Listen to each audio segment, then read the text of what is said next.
Halo para investor semuanya, semoga sehat selalu. Kalau misalnya di video sebelumnya saya membahas PT Panin Finansial Tbk atau kode sahamnya PNLF. Nah, di video kali ini saya akan membahas PT Panin Bank ya, atau PT Bank Pan Indonesia Tbk. Nah, ini kode sahamnya PNBN. Kenapa saya membahas saham ini? Karena saham ini merupakan investasinya paling besar si PNLF ya. Jadi kalau misalnya kalian perhatikan di laporan keuangannya Panin Finansial, nah itu paling besar ya asetnya si Panin Finansial itu ada di Panin Bank ini atau senilai sekitar kalau nggak salah 18 triliun. Nah, kira-kira gimana nih prospek dari si Panin Bank ini? Apakah memang perusahaan ini bagus, murah, atau layak dikoleksi ya buat para investor semuanya? Buat teman-teman yang belum subscribe, boleh tolong di subscribe terlebih dahulu ya, karena subscribe itu gratis. Bisa juga follow Instagram saya di Pesan Saham. Buat yang sudah subscribe, terima kasih banget atas dukungan dan supportnya terhadap channel Pesan Saham ini.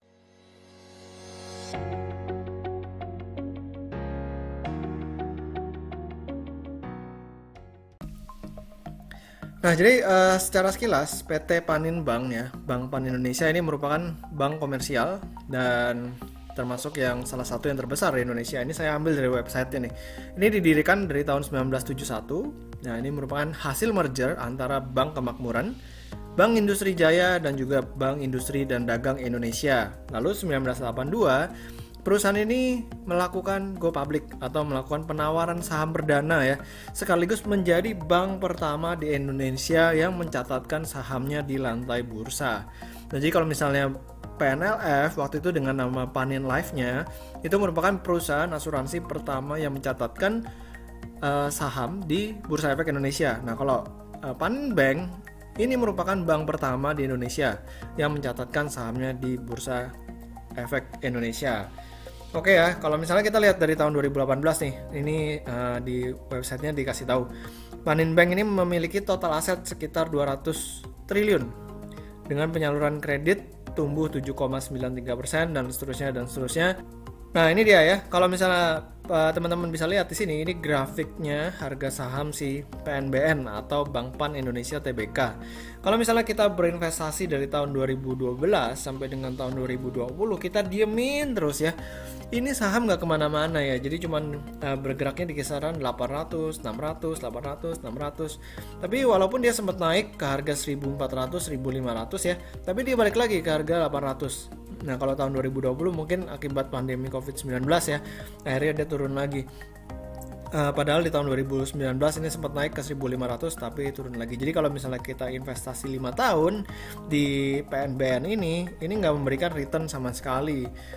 Oke ya, jadi kalau misalnya kita lihat dari kinerja ya, dari kinerjanya dari tahun 2015 sampai dengan tahun 2019, sebenarnya kinerjanya itu meningkat ya.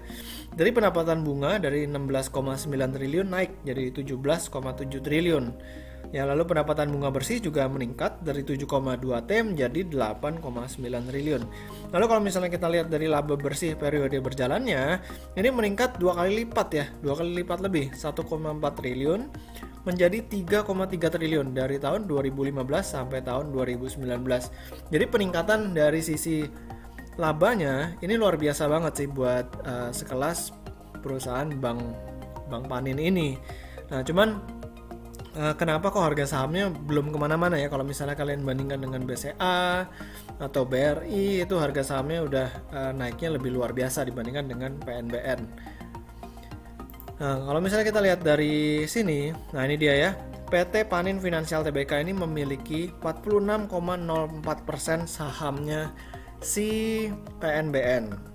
Nah, terus yang kurang menarik dari PNBN ini sebenarnya ini, walaupun earning per share-nya selalu meningkat, ya seperti yang tadi kita lihat, dari laba bersihnya meningkat 2 kali lipat lebih.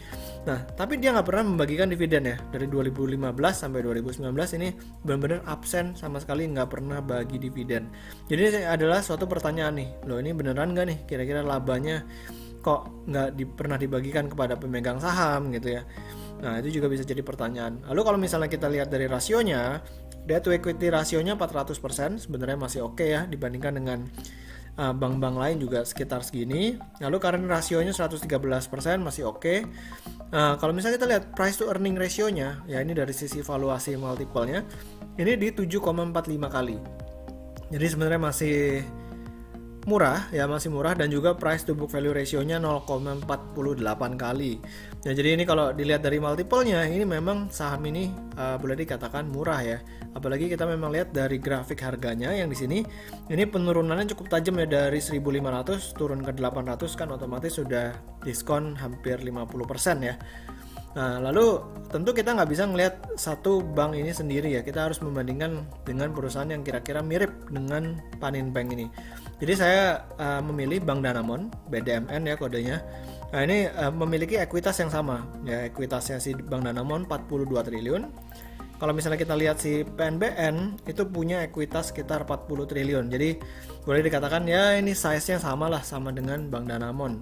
Nah, cuman bedanya Bank Danamon ini rajin membagikan dividen ya, dari tahun 2015 sampai tahun 2019, bahkan dividennya itu selalu mengalami peningkatan si Bank Danamon ini 74 sampai dengan 187. Jadi buat pencinta dividen, Bank Danamon ini mungkin boleh dilirik ya. Kalau misalnya kalian pegang saham Danamon terus harganya nggak kemana-mana, setidaknya kalian bisa dapat dividen. Beda sama dengan Panin Bank ya. Panin Bank kalian pegang sahamnya 5 tahun bahkan 7 tahun gitu ya, nggak pernah dapat dividen, tapi juga harga sahamnya nggak kemana-mana. Jadi bingung juga ini sebenarnya layak ditahan apa enggak. Nah, coba kita bandingkan kualitas dari rasio-rasionya si Bank Danamon dengan rasionya si Panin Bank. Kalau misalnya kita lihat si Danamon, karena rasionya 112%, ya mirip-mirip lah ya. Tapi kalau misalnya kita lihat debt to equity rasionya atau DER-nya, ini lebih baik dibandingkan dengan Panin Bank ya. Kalau Bank Danamon 354,23%, kalau si Panin tadi sekitar 411% ya. Nah, kalau misalnya kita lihat dari sisi valuasi, memang si Bank Danamon ini lebih mahal ya, dari sisi PER-nya 16 kali, sementara tadi Bank Panin cuma 7,4 kali. Nah, kalau misalnya kita lihat dari price to book value ratio-nya, Bank Danamon ini juga lebih mahal ya, 0,63 kali, sementara Panin Bank 0,4 kali. Ya, kalau misalnya kita lihat laporan first half 2020 itu gimana sih perkembangannya si Panin Bank ini ya. Nah, kalau misalnya kita lihat dari bunga yang diperoleh itu menurun ya, 8,5 triliun menjadi 8 triliun. Lalu kalau misalnya kita perhatiin pendapatan bunga bersihnya ini justru mengalami peningkatan 4,2 T jadi 4,4 triliun. Nah, kita langsung aja ke laba operasionalnya, ini turun dari 2,1 triliun menjadi 1,6 triliun. Ini karena apa? Karena adanya peningkatan beban operasional lainnya dari 2,1 triliun menjadi 2,7 triliun. Nah, ini peningkatannya luar biasa ya, sehingga menyebabkan laba operasionalnya ini turun sekitar 20%-an. Lalu laba bersihnya juga turun ya, karena dari laba operasional udah turun, laba bersihnya pun turun dari 1,6 triliun menjadi 1,3 triliun. Tapi dengan penurunan seperti ini, rasio PER dan PBV-nya ya seperti ini ya, 7,45 kali untuk PER dan untuk PBV-nya 0,48 kali. Jadi kalau saya boleh simpulkan, Bank Panin ini kalau dari sisi neraca ya, karena rasio bagus, DER-nya juga oke. Nah, lalu harganya juga boleh dikatakan murah ya, murah. Nah, tapi masalahnya buat kalian yang mengharapkan dividen sebagai pemegang sahamnya, tentu kalian harus berpikir dua kali, karena ini perusahaan secara track record itu nggak pernah bagi dividen ya, dari 2015 sampai dengan 2019. Nah, cuman kalau misalnya kalian beli PNLF atau berinvestasi di saham PNLF, tentunya kalian harus perhatikan PNBN ini ya, karena PNBN ini merupakan investasi terbesarnya si Panin Finansial ini. Oke ya, jadi demikian dari saya video tentang sedikit sharing lah ya tentang PNBN ini. Semoga videonya bermanfaat ya. Yang belum subscribe boleh tolong di subscribe terlebih dahulu, karena subscribe itu gratis, dan juga bisa follow Instagram saya di Pesan Saham. Sampai ketemu di video berikutnya, selamat berinvestasi.